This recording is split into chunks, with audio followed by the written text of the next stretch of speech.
I've always said that Victor Hugo's novel is the greatest source material for any musical ever written. It was back as far as 1978 that these were impulses into what became the musical Les Misérables.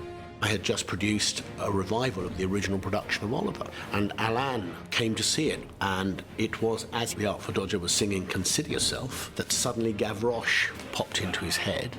I called Michel and I said, what do you think, Les Misérables, for our next musical? And he said, we start work tomorrow morning.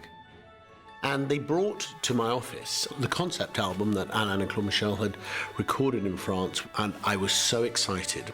Cameron told us, you don't realize what you have written. This may speak to the world. And what I really wanted to do was rebuild it in a way that I would do a normal musical. And I wanted them to be part of that process. He phoned me up one morning, January '85. He said, come and see me today, lunch at the Ivy. I said, this is big business. I said, would you be interested in writing the lyrics for Les Misérables? I went to work on March the 1st, '85. We went into rehearsal, I think, in August that year. And the first preview we opened, the show ran just under 4 hours. The following morning, the critics were terrible. Some of them were really nasty. And the rest was horrendous. So I think, oh, I'll just bring up the box office just to find out the worst, so I'm at least can be honest with everybody. It took me about half an hour to get through. And I said, well, what's happening? He said, we've never had so many calls. But the box office manager said there was a line stretching right around the block for about 100 yards. It was like a torrent that happened that day. And within a few days, that run was sold out.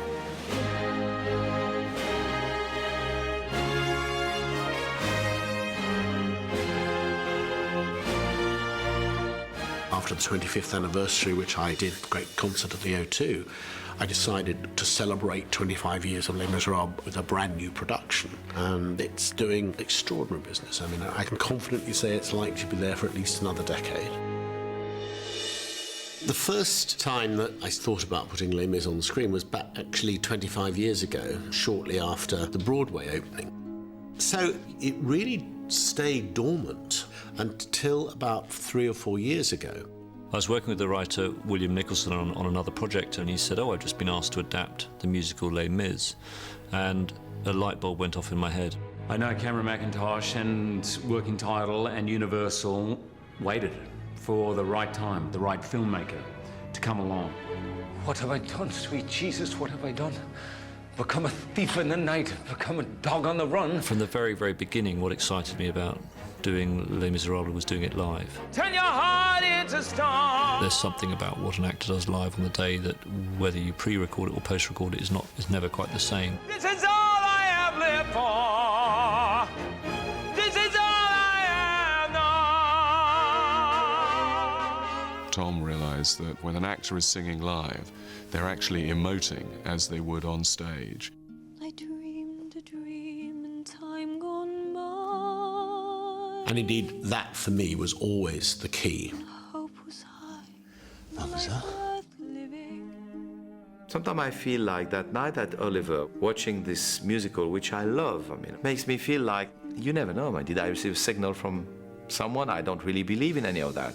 One day more, another day, another destiny. We were just rehearsing the death of Jean Valjean with Hugh, with Hathaway. And I said, but my God, I'm a simple kid coming from Hungarian immigration, born in the west of France. What I'm doing here with all those stars. One day more to revolution. The family of Les Misérables are its greatest strength.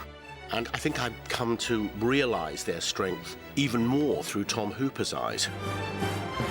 And the way that he has actually led us all to reinvent this musical for the movies rather than try and put the stage show on the movie.